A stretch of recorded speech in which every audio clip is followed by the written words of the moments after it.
ये एक ऐसे लड़के की कहानी है जो कि बिल्कुल फेमस नहीं है। वो इतना इंट्रोवर्ट है कि उसका कोई दोस्त भी नहीं है, लेकिन अचानक से जब वो दूसरी दुनिया में पहुंच जाता है तब उसके दोस्तों को उसकी पावर का पता चलता है। उसके पास बिल्कुल गॉड लाइक पावर है। अब बाकी चीजें हम कहानी में आगे जानेंगे। कहानी की शुरुआत में हमें सबसे पहले हम हमारे मेन कैरेक्टर यानी यागिरी के पास्ट का एक सीन दिखाया जाता है। यहाँ पर हम देखते हैं कि अभी यागिरी एक कॉरिडोर से होता हुआ गुजर रहा था जहाँ पर बहुत सारी लाशें पड़ी हुई थी। यागिरी आगे बढ़ते हुए सभी से यही कह रहा था कि असाको कहाँ है। असाको उसके केयर टेकर का नाम है। वो उसे ढूंढते हुए एक कमरे में पहुंच जाता है जहाँ पर उसे असाको दिख जाती है, लेकिन वो एक और पर्सन था। हम देखते हैं कि एक वुमेन असाको को पकड़े हुए है और उसके सर पर बंदूक रखे हुए है। वो यागिरी से कहती है कि अगर यागिरी आगे बढ़ा तो वो गोली चला देगी। असाको डर रही थी, इस वजह से वो यागिरी को रुक जाने को कहती है, पर अचानक से तभी वहाँ पर एक वेव फैलती है जो कि वेव के कारण वो वुमेन अचानक से वहाँ नीचे गिर जाती है और मारी जाती है। वहाँ पर असाको को कुछ भी समझ में नहीं आया था कि अभी अभी क्या हुआ, लेकिन इसके बाद यागिरी असाको के पास आ जाता है और स्माइल करता है। अब यहाँ से सीन चेंज होता है। हम देखते हैं कि यागिरी बड़ा हो चुका था और अभी वो सो रहा था। तभी उसकी एक क्लासमेट उसे उठाती है। यागिरी को कुछ भी नहीं पता था कि अभी भी क्या चल रहा है। वो बस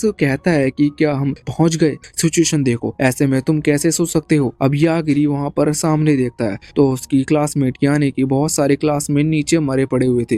ये देखकर यागिरी शॉक था। वो पूछता है कि यहाँ पर क्या हुआ, इन्हें किसने मारा। अब तोमोचिका बताती है कि तुम पागल हो। हमें पता चलता है कि बाहर एक बहुत ही बड़ा ड्रैगन मॉन्स्टर है जिसने उन सभी को मारा था। अभी उस बस के अंदर सिर्फ तोमोचिका और यागिरी ही बचे हैं। वैसे अब जब वो मॉन्स्टर फिर से ऊपर की तरफ उड़कर उनके ऊपर हमला करने के लिए आने वाला था तो तोमोचिका यागिरी से चिपकते हुए कहती है कि प्लीज कुछ करो, हमें कुछ करना होगा वरना हम भी मारे जाएंगे। यागिरी तो वैसे कुछ नहीं करने वाला, लेकिन अब प्लॉट की वजह से वो अचानक से अपनी पावर का इस्तेमाल करने का फैसला करता है। अब प्लॉट से आप समझ जाना कि यहाँ पर प्लॉट किसे कहा जा रहा है, क्योंकि वीडियो में हमें ये नहीं कह सकते। यागिरी की यहाँ पर सील एक्टिवेट हो जाती है और उसकी ब्रेन पावर में से एक वेव निकलती है। यागिरी यहाँ पर सिर्फ डाइवर्ट का यूज करती है और सामने वाला वो मॉन्स्टर मारा जाता है। तो अब तोमोचिका बताना चालू करती है। वो कहती है कि हम स्कूल से ट्रिप के लिए निकलते हैं और हम नॉर्मली सिटी को पार करने वाले थे, लेकिन तभी एक टनल पड़ी जिसे पार करते हुए हम इस जगह पर पहुंच गए। अब वो टनल ही गायब हो चुकी है, वरना हम वापस लौट सकते थे। और यहाँ पर आने के बाद अचानक से बस के अंदर एक लड़की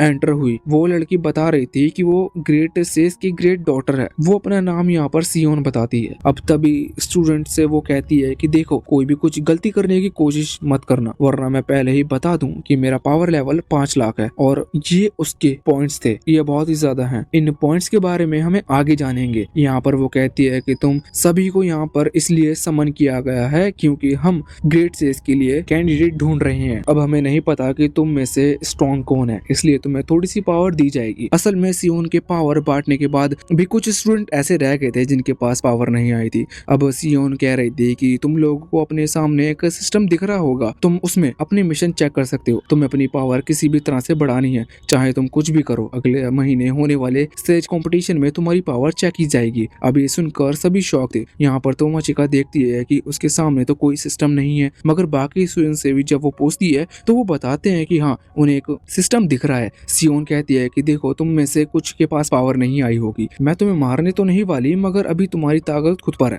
तुम किस तरह से यहाँ पर सरवाइव करते हो ये तुम पर डिपेंड करता है। मगर फ्यूचर में भी तुम्हारे पास कोई पावर नहीं आई तो ये बात समझ लेना कि तुम किसी काम के नहीं हो। इस वर्ल्ड में तुम सरवाइव नहीं कर पाओगे। इसके बाद अब सियोन चले गई थी। स्टेटस बार में लिखा ये आ गया था कि उन्हें सिर्फ उससे बचना है, क्योंकि अभी उनकी पावर उन्हें इतनी अच्छे से नहीं पता कि वो उसे ड्रैगन को हरा पाएंगे कि नहीं। उनके बीच में एक स्टूडेंट जिसका नाम सेम है वो खड़ा हो जाता है और लीडर की तरह एक्ट करता है। वो वहाँ पर कह रहा था कि हम अकेले किसी तरह से सरवाइव नहीं कर सकते, हमें साथ में मिलकर काम करना होगा जिनके पास कोई पावर नहीं है। अब जब वो वहाँ से जा रहे थे तो 4 लोग भी कोशिश करते हैं कि उस बस से निकलकर उनके साथ जाएं। तभी सेम उन्हें रोक देता है और वो कहता है कि तुम लोग अगर हमारे साथ आए तो तुम हम पर बर्डन बन सकते हो, और वैसे भी तुम्हारे पास कोई पावर नहीं है, इस वजह से तुम्हें यही रहना चाहिए और उस ड्रैगन को रोकना चाहिए, जिससे कि बाकी 4 स्टूडेंट वहाँ से ना निकल सकें। और इसके बाद अब वो जो दूसरी लड़की थी जो अभी वहाँ पर आई थी, वो अपनी पावर का इस्तेमाल करती है। उसके पास चार्म इफेक्ट की पावर है। वैसे इस पावर की वजह से वहाँ पर उन चारों स्टूडेंट में से किसी को भी कुछ नहीं हुआ था, पर फिर सैम बताता है कि ये पावर अलग तरह से काम करती है। ये स्पेशली उन मॉन्स्टर के लिए बनाई गई है, ये पावर जिस पर भी यूज यूज की जाएगी वो मॉन्स्टर उसे सेंस कर सकता है। इस वजह से इन्होंने इन चारों पर ये पावर यूज की। तभी यागिरी को याद आता है कि जो उसका गेमिंग डिवाइस है वो उसे इस वर्ल्ड में चार्ज नहीं कर सकता। इस वजह से वो बहुत ही ज्यादा दुखी था, पर वो खुद को संभालता है। अब वो कहता है कि हम यहाँ खिड़की से बाहर निकल सकते हैं। वैसे इसके बाद अब जब वो खिड़की से बाहर आ गए थे तभी कुछ देर बाद उन्हें सामने से 3 लोग उड़ते हुए आते दिखते हैं। वो दूर थे, इस वजह से साफ साफ तो नहीं दिख रहे थे। यहाँ पर तोमाचिका ने उन्हें पहचान लिया था। अब जब वो तीनों यहाँ पर आते हैं तो देखकर शौक थे कि ये दोनों यहाँ जिंदा कैसे बच गए। हमें पता चलता है कि असल में वो यहाँ पर इसलिए आए हैं क्योंकि उन तीनों में से एक के पास हीलिंग पावर है और इस हीलिंग पावर में उसे ये पावर भी मिली हुई है कि अगर वो किसी डेड बॉडी के ऊपर अपनी एनर्जी को डालता है तो वो उसे ज़ॉम्बी की तरह यूज कर सकता है, अपना वेपन बना सकता है। इसलिए वो यहाँ पर सारे डेड बॉडीज को लेने के लिए आए थे। पर अब जब वो देखते हैं कि यागिरी और तोमाचिका बचे हुए हैं और उन्होंने उस बड़े से ड्रैगन को खत्म कर दिया तो वो शौक थे। मगर वो पूछते हैं तो यहाँ पर उन्हें पता था कि इन दोनों के पास कोई पावर नहीं है, इस वजह से वो इन्हें सीरियसली नहीं ले रहे थे। वो तीनों बस ये कहते हैं कि तोमाचिका उनकी टीम को ज्वाइन कर सकती है, लेकिन इतने में ही यागिरी अपनी फिंगर को आगे करता है और उसे डाई कह देता है, जिस वजह से वो यहाँ पर मारा जाता है। ये देखकर अब बाकी वो दोनों बहुत ही ज्यादा शॉक थे। यागिरी कहता है कि तुम दोनों हिलना मत वरना तुम लोग भी मारे जाओगे, लेकिन यागिरी उसे भी डाई कहकर मार देता है। अब वो आखिरी बचा हुआ था तीसरा हीलिंग पावर्स वाला लड़का। वो शौक था, वो कह रहा था कि ये तुमने यहाँ क्या किया, मगर वो अभी तक माना नहीं था कि ये दोनों मरे हैं। इसलिए वो उनको अपनी पावर से चेक करता है, साथ ही साथ हीलिंग पावर से उन्हें हील करने की कोशिश भी कर रहा था। पर वो देखता है कि उसकी पावर इन पर काम नहीं कर रही। लेकिन यागिरी जानता था कि वो बस यहाँ अटैक करेगा, इस वजह से यागिरी उसे पहले ही दूर कर देता है। वो कहता है कि वो अपनी पावर से जान सकता है कि कौन उसके ऊपर हमला करने वाला है और उसे ये कहने की जरूरत नहीं कि सामने वाला खत्म हो जाए, बल्कि वो अपने मन में भी अगर डाई वर्ड का इस्तेमाल करेगा तो सामने वाला मारा जाएगा। क्योंकि यहाँ पर आकर जब ये पावर को समझे होंगे तो इन्हें तो कई दिन बीत गए होंगे। पर इस चीज पर तोमाचिका कहती है कि नहीं, ये तो रेगुलर क्लास आते थे।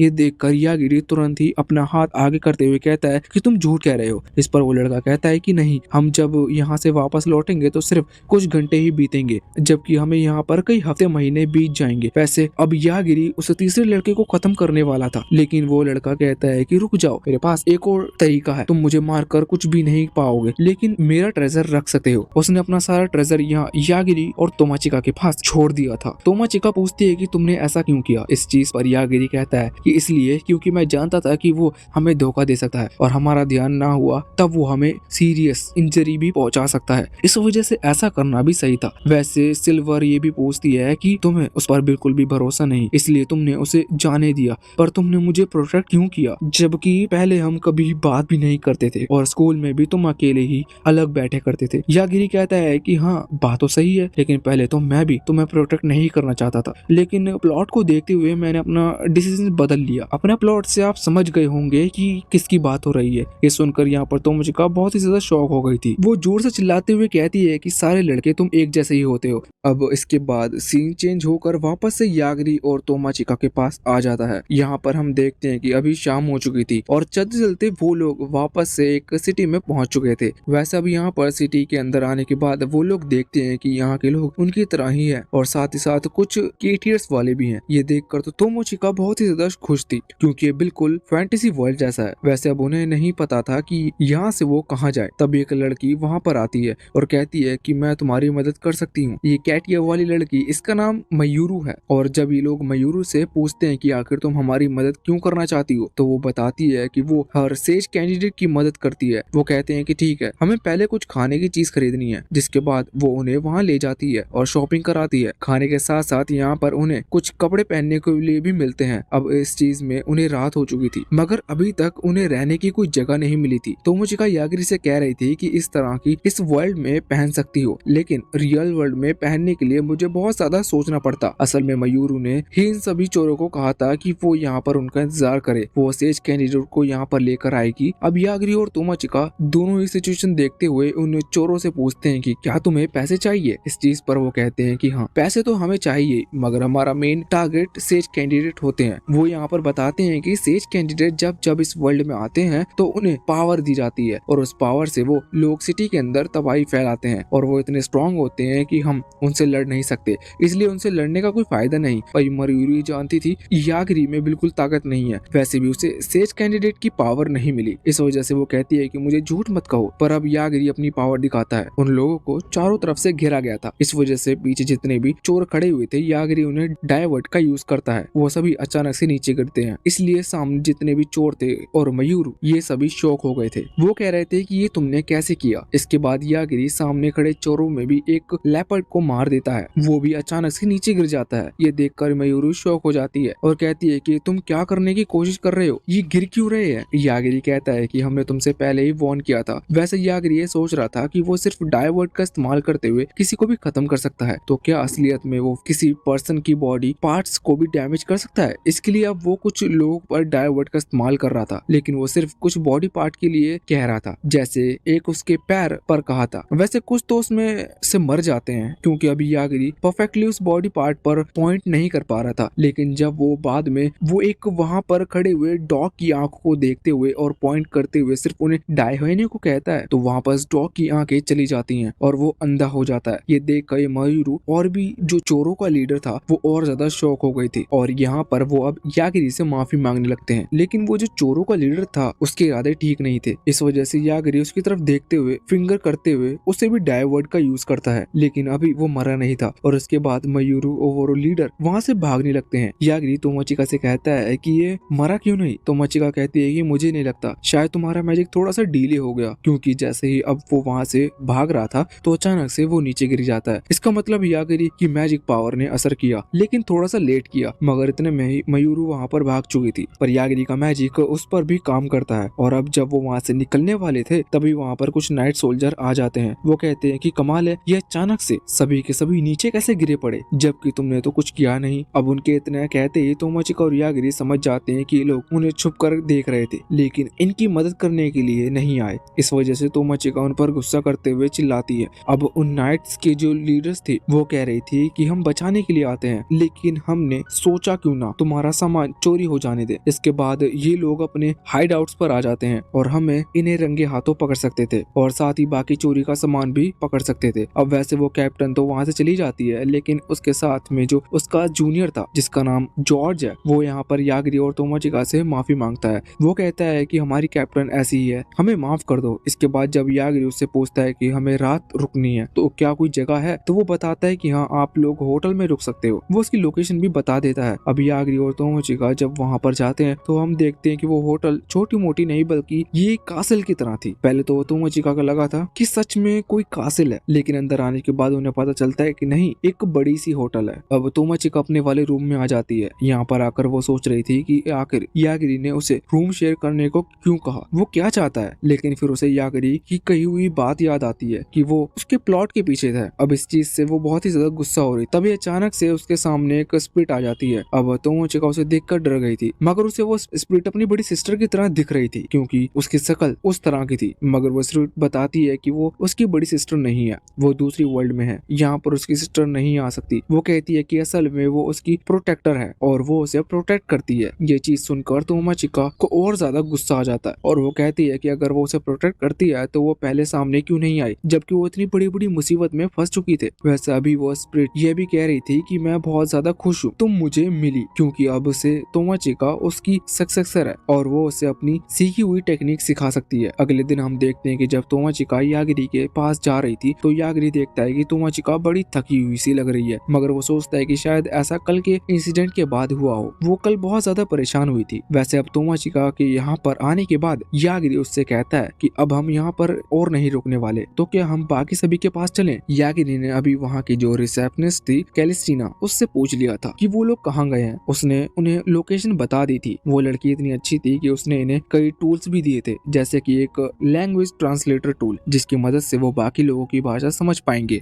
और उनसे कम्युनिकेट कर पाएंगे। तब तोमोचिका इस तरफ यागिरी के पास आ गई थी। वो उसके गेम में देख रही थी, लेकिन तभी अचानक से यागिरी उसे धक्का देते हुए सीट पर नीचे को कर देता है और झुक जाता है। हम देखते हैं कि अचानक से एक ब्लास्ट वहाँ सीधा उनकी तरफ आ रहा था, जो कि बहुत ही ज्यादा ये जो भी था ट्रेन को ऊपर से डैमेज कर देता है। अगर यागिरी वहाँ पर झुकी नहीं होती तो शायद वो अटैक उन्हें ही लगता। अब तब अचानक से वहाँ वो जिस बिल्डिंग में थे वहाँ पर एक ब्लास्ट होता है। एक लड़का जिसका नाम एयरएल है वो वहाँ पर आता है और तुरंत लैंड के ऊपर हमला कर देता है और ब्लास्ट के बाद वो पूरी बिल्डिंग ही उड़ चुकी थी, मगर लैंड को वहाँ पर कुछ नहीं हुआ था। वो कहती है कि मैं एक सेज हूँ और इस वजह से तुम्हारा कोई भी अटैक मुझे डैमेज नहीं पहुंचा सकता। जबकि बाकी जो वहाँ पर थे वो दूसरी तरफ फिक चुके थे। इसके बाद लेन ये भी कहता है कि अगर सच में तुम मुझे मार देते हो तो मैं तुम्हें थैंक यू कहती, पर तुम ऐसा नहीं कर पाए। और इसके बाद वो एरियल को उठाते हुए वहाँ से नीचे फेंक देती है। अब यहाँ से फिर से सीन चेंज होता है और अब हम यागिरी और तोमाचिका के पास आ जाते हैं। यहाँ पर अभी वो लोग उस ट्रेन से बाहर आ गए थे देखने के लिए कि ये धमाका किस चीज का था। उन्हें पता चलता है कि सामने कोई लड़ रहा है। यागिरी को तो इतना दूर तक कुछ भी नहीं दिख रहा था, लेकिन तोमाचिका यहाँ पर उसे बताती है कि कोई सेज सामने किसी बड़े से रोबोट से फाइट कर रहा है। अब सेज तो उस वर्ल्ड को प्रोटेक्ट करते हैं, इस वजह से साफ पता चलता है कि वो रोबोट बुरा है। लेकिन उसी दौरान उनकी तरफ वो सेज अटैक कर देता है और सेज ने उस रोबोट पर अटैक किया था, मगर वो रोबोट वहाँ से हट गया था। यह अटैक अभी तोमाचिका और यागिरी को लगने वाला था, लेकिन इतने में ही वो रोबोट डायरेक्शन चेंज करते हुए यहाँ यागिरी और तोमाचिका के सामने आकर उस अटैक को अपने ऊपर ले लेता है। मगर अभी उस अटैक का कुछ डैमेज वहाँ सामने की तरफ आया था, लेकिन यागिरी ने तोमाचिका को बचा लिया था। अभी यागिरी कह रहा था कि क्या हम तुम्हारे वर्ल्ड में भी चल सकते हैं, तो इस पर वो रोबोट कहता है कि हाँ ये पॉसिबल तो है, लेकिन नहीं, क्योंकि वो यागिरी जितना खतरनाक इंसान को अपने वर्ल्ड में नहीं लेकर जाएगा। अब इसके बाद वो रोबोट कहता है कि अगर आपको और कुछ चाहिए तो आप मुझसे मांग सकते हो, पर यागिरी यहाँ पर कुछ भी कह सके इससे पहले ही वहाँ तोमाचिका की वो स्पिरिट गार्जियन आ जाती है। अब यहाँ से सीन चेंज होकर वहाँ सियोन और लैन के पास आता है। वहाँ पर आकर एक व्यक्ति बताता है कि यागिरी नाम के एक लड़के ने सेज को खत्म कर दिया है और पक्का उसके पास इंस्टेंट डेथ मैजिक पावर है। ये सुनकर वो शॉक थे और लैन तो यहाँ पर इस पावर के बारे में सुनकर बहुत ज्यादा इंटरेस्टेड लग रही थी, उसे यागिरी से मिलना था। सियोन कहती है कि काश हमारे पास ऐसी पावर होती जिससे कि हम इंस्टेंट डेथ से भी बच सकते। अब सीन चेंज होता है, हम देखते हैं कि यागिरी और तोमाचिका भी जंगल में रुके हुए थे क्योंकि रात हो गई थी। रात को आगे नहीं बढ़ना चाहते, वो खाना खाने की तैयारी करते हैं। तभी यहाँ पर तोमाचिका की एंस्ट्रल स्पिरिट आती है और उसे एक तलवार देती है।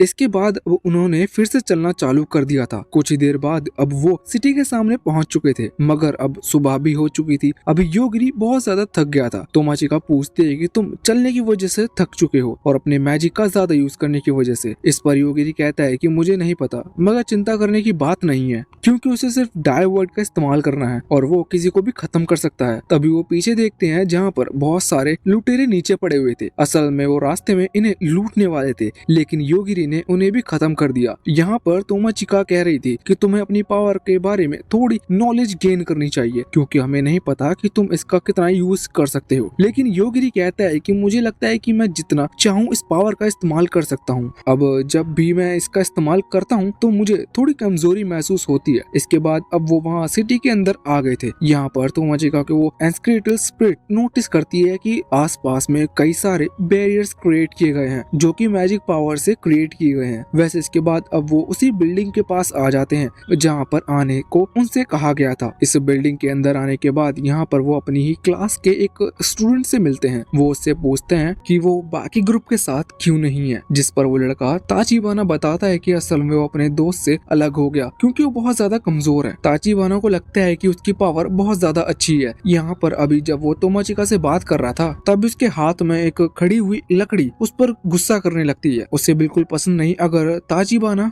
किसी और लड़की से बात करे, लेकिन ताचिबाना उसे समझाता है कि तोमाचिका उसकी क्लासमेट है। वैसे योगिरी तो पहचानता ही नहीं था कि आखिर ये ताचिबाना है कौन। वो ताचिबाना से पूछता है कि अगर योगी असल में क्लास में ज्यादा ध्यान नहीं देता है इस वजह से उसे नहीं पता। तोमाचिका बताती है कि ये लड़का गर्ल्स में बहुत ज्यादा फेमस है और थोड़ा एटीट्यूड वाला है। योगिरी कहता है कि अच्छा, मुझे लगता है कि इसे अपनी पावर का बहुत ज्यादा भरोसा है, इसी वजह से इसने अपनी टीम को छोड़ दिया और यहाँ अकेला है। तभी वहाँ पर और गर्ल्स आ जाती हैं। हमें पता चलता है कि यहाँ पर टोटल 5 गर्ल्स हैं जो कि उसकी मेड का काम कर रही हैं। ये देखकर तोमाचिका बहुत ज्यादा शॉक हो गई थी। अब ताचिबाना कहता है कि देख लिया मैं कितना फेमस हूँ। वैसे यहाँ पर योगिरी तोमाचिका से पूछ रहा था कि क्या ये लड़का उन्हीं में से एक है जिन्होंने तुम्हें इसलिए छोड़ दिया क्योंकि तुम्हारे पास मैजिक पावर नहीं थी। वैसे तभी ताचिबाना कहता है कि उसे तो ये भी नहीं पता कि तोमाचिका के पास आखिर कौन सी मैजिक पावर है, वो पहले ही आगे चला गया था, इस वजह से वो इन सब के बारे में नहीं नहीं जान पाया कि 4 लोगों को मैजिक पावर नहीं मिली। वैसे अभी वो तोमाचिका को ऑफर करता है कि उसकी टीम में ज्वाइन करने के लिए। वैसे यहाँ पर योगिरी कोई भी खतरा नहीं महसूस कर रहा था। वो समझ गया था कि ताचिबाना उनके ऊपर हमला नहीं करेगा, तो इसलिए योगिरी भी यहाँ पर कुछ नहीं करता। अब तोमाचिका पूछती है कि आखिर तुम्हारे पास इतना सारा कॉन्फिडेंस आता कहाँ से है? तो इस पर ताचिबाना कहता है कि वो है इतना हैंडसम। वैसे इसके बाद वो बताना चालू करता है कि उसे ये मेड सर्वेंट कहाँ से मिली, क्योंकि असल में ये उसकी क्लासमेट नहीं है। हम जानने को मिलता है कि इन्होंने जब पहला मिशन पार किया था तो ये सिटी की तरफ आए थे। तभी एक पार्टी रखी गई थी। जब इन्होंने पार्टी ज्वाइन की तो सभी पार्टी को सेलिब्रेट कर रहे थे, लेकिन ताचिबाना अकेला बैठा हुआ था। तभी वहाँ पर एक लड़का आया जिसने ग्लासेस पहन रखे थे। उसने ताचिबाना से कहा कि ये सभी लोग पार्टी कर रहे हैं, ये बिल्कुल टाइम पास का काम है, क्योंकि अगर हम इस वर्ल्ड में सेज नहीं बन पाए तो इसका मतलब हम वेस्ट हैं, हमारी कोई वैल्यू नहीं करेगा। इस पर ताचिबाना कहता है कि सभी सेज थोड़ी ना बन सकते हैं, सेज कोई 1 या 2 बनेंगे। लेकिन उस ग्लासेस वाले लड़के का मानना है कि सभी के अंदर काबिलियत है सेज बनने की। वो यहाँ पर थोड़ी इंफॉर्मेशन बताता है कि वो कहता है हम यहाँ पर किसी भी सर्वेंट को खरीद सकते हैं, बस हमारे पास उतने पैसे या फिर यहाँ की करेंसी होनी चाहिए। अब वो डिटेल में बताना चालू करता है। असल में ताचिबाना की एबिलिटी ही कुछ ऐसी है, जैसे ही अगर उसने किसी सर्वेंट को खरीदा और वो सर्वेंट ने किसी को हराया तो जो हारा है वो ताचिबाना का सर्वेंट बन जाएगा। वो यहाँ पर ये भी बता रहा था कि अभी मैं तुमसे बात कर रहा हूँ, लेकिन दूसरी तरफ मेरे सर्वेंट बढ़ते जा रहे हैं। वो एक और बार तोमाचिका से आने को कहता है, लेकिन तोमाचिका मना कर देती है। ताचिबाना कहता है कि जल्दबाजी में डिसीजन मत लो, अगर तुम अभी डिसाइड नहीं कर पा रही हो तो तुम बाद में सोचकर बता सकती हो। और इसके बाद वो अपने सर्वेंट के साथ वहाँ से चला जाता है। उसके जाने के बाद यहाँ पर योगिरी तोमाचिका से पूछता है कि तुम उसके साथ क्यों नहीं गई? वैसे भी उसके साथ तुम ज्यादा सेफ हो सकती हो, क्योंकि उसके पास बहुत सारे सर्वेंट है। लेकिन इस पर तोमाचिका को कोई जवाब नहीं देती। बाद में हम देखते हैं कि वो अपने कमरे में आ गए थे। यहाँ पर योगिरी तो आते ही सो गया था, क्योंकि वो बहुत ही थका लग रहा था। अब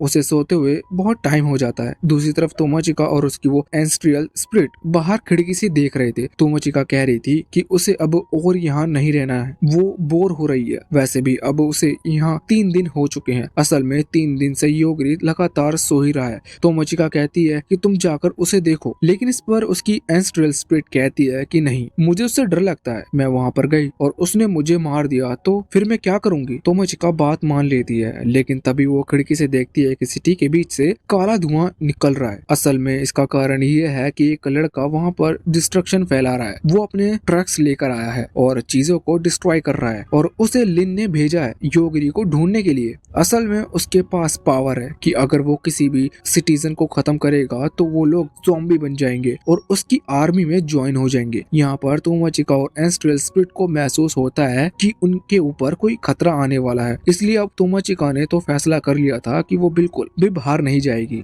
पर एंस्ट्रियल स्पिरिट उससे कह रही थी कि हम बिना बाहर जाए तो यहाँ नहीं रह सकते, हम यहाँ अंदर कब तक रहेंगे। दूसरी तरफ हम देखते हैं कि अभी ताचिबाना की एक मेड वहाँ पर आ रही थी और वो इनविजिबल थी, कोई उसे देख नहीं सकता था। अब यहाँ वापस से हम अंदर की तरफ आते हैं। तोमाचिका बहुत ज्यादा इंतजार करने के बाद थक चुकी थी। वो तुरंत ही योगिरी को फोन लगाने वाली थी। उसकी एंस्ट्रियल स्पिरिट उससे कहती है कि तुम योगिरी के भरोसे ही हो, लेकिन इस पर तोमाचिका ध्यान नहीं देती और वो योगिरी को फोन लगाती है। दूसरी तरफ हम देखते हैं कि योगिरी अभी दूसरे कमरे में सो रहा था और जब उसे फोन की आवाज आती है तो उसकी नींद खुलती है, लेकिन अभी वो ड्रीम में था। उसे सामने अपने बचपन का वो डॉग दिख रहा था और साथ ही वहाँ पर असाको भी थी। वैसे अब उसे पता चलता है कि ये बस उसका ड्रीम है और इसके बाद अब वो फोन उठा लेता है। तोमाचिका उसे उस वाले रूम में बुला रही थी, इसलिए अब योगिरी वहाँ से जाने लगा था। अब जब वो बाहर आता है तो उसे अचानक से किलिंग इंटेंट महसूस होता है। वो अपनी पावर से चेक करता है तो उसे पता चलता है कि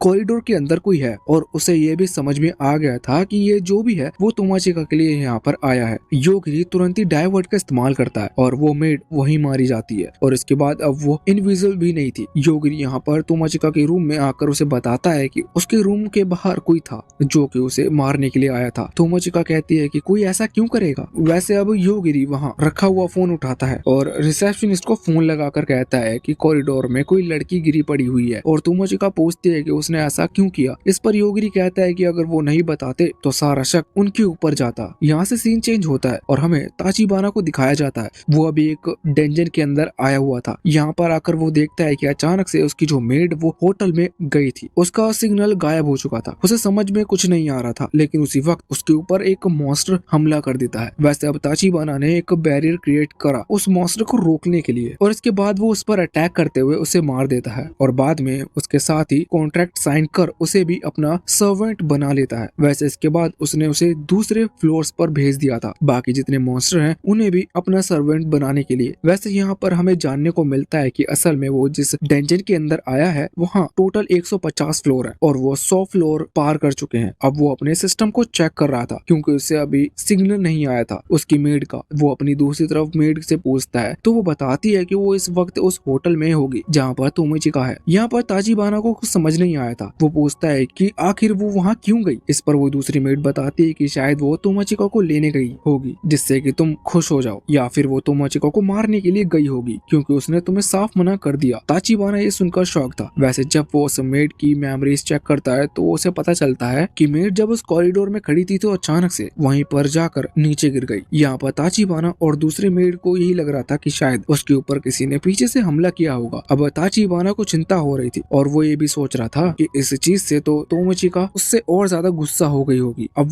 वो कभी उसकी बात नहीं सुनेगी। वो तुरंत ही 2 और मेड को बुलाता है और उनसे कहता है कि वो जाकर तोमोचिका को समझाए और उसे यहाँ पर लेकर आए। दूसरी तरफ हम देखते हैं कि अभी तोमोचिका और योगिरी जब कॉरिडोर में आ गए थे और वहाँ से निकलने वाले थे तभी अचानक से रास्ते में उन्हें एक और मेड मिलती है। वो दोनों ही पूछते हैं कि आखिर तुम कौन हो और यहाँ पर क्यों। वैसे तो ये जानते थे कि वो ताचिबाना की मेड है पर उन्हें रीजन नहीं पता था कि उसके यहाँ पर आने का क्या कारण है। लेकिन वो लड़की कुछ भी नहीं कहती और तुरंत ही अपने मैजिक का यूज करती है। उसके पास आइस क्रिस्टल मैजिक है जिसकी वजह से उसने यागिरी और तोमोचिका दोनों ही अपने आइस केज में कैद कर लिया था। लेकिन अब ऐसा लग रहा था कि अब उसने योगिरी और तोमोचिका को पकड़ लिया। वो बताती है कि वो बस तोमोचिका को ले जाने के लिए आई है लेकिन इतने में ही योगिरी सिर्फ एक पंच से उस आइस को ब्रेक कर देता है। ये देखकर तोमोचिका तो शॉक थी। योगिरी बताता है कि उसने कुछ नहीं बस आइस क्रिस्टल को डायवर्ट का यूज किया, मतलब उसने एक नॉन लिविंग थिंग ऑब्जेक्ट के ऊपर भी अपनी पावर का इस्तेमाल किया और वो भी कम। ये देखकर तोमोचिका शॉक थी। वैसे इसके बाद अब वो लड़की और ज्यादा आई क्रिस्टल क्रिएट करने लगी थी और अपना अलग अटैक करने लगी थी लेकिन उससे पहले ही योगिरी अपनी पावर से उन क्रिस्टल को भी डिस्ट्रॉय कर देता है। साथ ही साथ इसके बाद उसने अपनी पावर से उस मैजिक स्टिक को भी तोड़ दिया था जो कि उस लड़की के हाथ में थी। अब इसके बाद वो बैठ जाती है क्योंकि अब वो हार चुकी थी। योगिरी और तोमोचिका दोनों ही आगे आते हैं। योगिरी पहले ये पूछता है कि क्या तुम अपनी मैजिक स्टिक के वगैरह मैजिक यूज कर सकती हो, तो इस पर वो कहती है कि नहीं। अब उनको ये तो हो गया था कि अब उनके ऊपर अटैक नहीं होगा। वैसे उसके पास दूसरी स्टिक लेकिन योगिरी ने उसे भी डिस्ट्रॉय कर दिया था। अब वो दोनों ही पूछते हैं कि आखिर वो यहाँ पर तोमोचिका को लेने क्यों आई थी, लेकिन अब उसके पास एक परफेक्ट रीजन नहीं था कि ऐसा क्यों था। तो वो बताती है कि हमसे ऐसा कहा गया था इसलिए हम ऐसा कर रहे थे। लेकिन अब इतने में ही हम देखते हैं कि ऊपर सीलिंग की तरफ से एक दूसरी मेड यहाँ तोमोचिका के ऊपर हमला करने के लिए बढ़ती है लेकिन तोमोचिका ने अपनी जूडो स्किल की मदद से उसे हरा दिया था। यहाँ पर हमें जानने को मिलता है कि असल में तोमोचिका मार्शल आर्ट का यूज कर सकती है क्योंकि ये उसकी एनकेस्ट्रियल पावर है और अब ये धीरे धीरे अवेकन होती जा रही है। वैसे जब वो उस मेड को देखते हैं तो उन्हें पता चलता है कि ये तो सिर्फ एक डॉल है, इसका मतलब कोई इसे कंट्रोल कर रहा है। तभी वो सामने मैजिक क्रिस्टल वाली लड़की अपने बालों से एक और डॉल निकालती है और वो कह रही थी कि अब तुम नहीं बच पाओगे। लेकिन इसके बाद योगिरी अपनी पावर का इस्तेमाल कर उस आइस क्रिस्टल वाली लड़की को खत्म कर देता है। तभी उनके ऊपर बहुत सारी डॉल्स हमला कर रही थी लेकिन योगिरी ने उन सभी को खत्म कर दिया था। दूसरी तरफ सीढ़ियों के नीचे जो लड़की इन डॉल्स को कंट्रोल कर रही थी वो बैठी हुई थी। वो ये देखकर शॉक थी। उसकी सभी डॉल्स अचानक से काम करना क्यों बंद कर दे रही हैं। तभी वहाँ पर योगिरी और तोमोचिका आते हैं और वो लड़की उनसे माफी मांगने लगती है कि उसे खत्म ना करे। यहाँ पर तोमोचिका को तो महसूस हो रहा था कि वही इस कहानी के मेन विलन्स है। वैसे वो उसे मारते नहीं, बस वो उसे इंफॉर्मेशन ले लेते हैं। दूसरी तरफ ये बात वहाँ पर ताचिबाना को पता चलती है और उसे ये भी जानने को मिला था कि योगिरी के पास कोई पावर है जिससे वो किसी को भी नाम लेते ही मार देता है। अभी उन्हें इस पावर के बारे में ज्यादा नॉलेज नहीं है पर फिर भी वो कह रहे थे कि अब हमें थोड़ा ध्यान से काम करना होगा। वैसे उन्हें अभी भी तोमोचिका को किसी भी हालत में अपने पास बुलाना था। इस वजह से यहाँ पर ताचिबाना कहता है कि हमें उसे ऐसी सिचुएशन में फंसाना होगा जहाँ पर योगिरी अपने पावर का इस्तेमाल ना कर सके। यहाँ योगिरी और तोमोचिका जब नीचे फ्लोर पर आ रहे थे तभी रास्ते में सीढ़ियों के ऊपर उन्हें बहुत सारे कॉकरोच मिलते हैं। ये बहुत सारे थे और हवा में उड़ रहे थे। अब तोमोचिका को तो उनसे डर लगता है। इस वजह से वो कहती है कि क्या तुम इन्हें भी खत्म कर सकते हो। इस पर योगिरी कहता है हाँ, लेकिन वो बताता है कि अगर उसने इनको मार दिया तो ये सारे ऊपर से नीचे गिरेंगे, इसका मतलब वो तोमोचिका के ऊपर भी गिरेंगे। तोमोचिका भी डर जाती है और तुरंत ही ऐसा करने से मना कर देती है। इसके बाद यहाँ से सीन चेंज होता है। दूसरी तरफ तरफ हम देखते हैं कि अभी ताचिबाना और उसकी मेड बात कर रहे थे। असल में उसकी मेड की पावर है वो इन कॉकरोच को कंट्रोल कर सकती है। यहाँ पर अभी वो लोग कोई अलग कदम नहीं उठा रहे थे क्योंकि वो जानते थे कि अभी उन्हें कुछ नहीं करना चाहिए। पर फिर ताचिबाना फैसला करता है कि वो योगरी पर हमला कर सकता है इन कॉकरोच के थ्रू। तो वो सभी कॉकरोच को ऑर्डर करता है कि वो लोग योगरी के ऊपर हमला करें। अब वो लोग सभी कॉकरोच को पूरी तरह से तैयार करता है। ये चीज देखकर तोमोचिका डर गई थी। योगरी कहता है कि अब हमारे पास और कोई रास्ता नहीं है, हमें ताचिबाना को खत्म करना होगा। इसके बाद वो जैसे ही ऐसा सोचते हैं तो वहाँ इस तरफ डेंजन के अंदर ताचिबाना मारा जाता है। ये देखकर उसकी मेड शॉक थी। दूसरी तरफ वो कॉकरोच नॉर्मल हो चुके थे, वैसे अभी तक वो उड़े ही रहे थे। इस वजह से तोमोचिका योगरी से पूछती है कि क्या तुम्हारी पावर काम नहीं कर रही। इस पर योगरी कहता है कि नहीं, उसने ताचिबाना को मार दिया है और ऐसा हो ही नहीं सकता कि उसकी पावर काम ना करे। अब ये कॉकरोच फ्री हो गए थे, इस वजह से ये मूव नहीं कर रहे थे। अब कॉकरोच फ्री हो गए थे, ये बात सुनकर तो तोमोचिका बहुत ज्यादा डर जाती है। लेकिन फिर योगरी कहता है कि डरो मत। इसके बाद उसका हाथ पकड़कर उसे नीचे फ्लोर की तरफ ले आता है। यहाँ दूसरी तरफ हम देखते हैं कि अभी जो ताचिबाना की बाकी दोनों मेड थी उनमें से एक मेड के पास हीलिंग पावर है। वो उससे हील करने की कोशिश करती है लेकिन इसका कोई फायदा नहीं था। तभी वो दूसरी मेड कहती है कि लगता है कि ये मारा गया, अब हम कुछ नहीं कर सकते, हम फ्री हो चुके हैं, हमें चलना चाहिए। इस तरफ हम देखते हैं कि योगरी और तोमोचिका जब नीचे की तरफ आते हैं तो बिल्डिंग के बाहर उन्हें बहुत सारे ज़ॉम्बी दिखते हैं। लेकिन इसके बाद ये पार्ट यहीं पर एंड हो जाता है।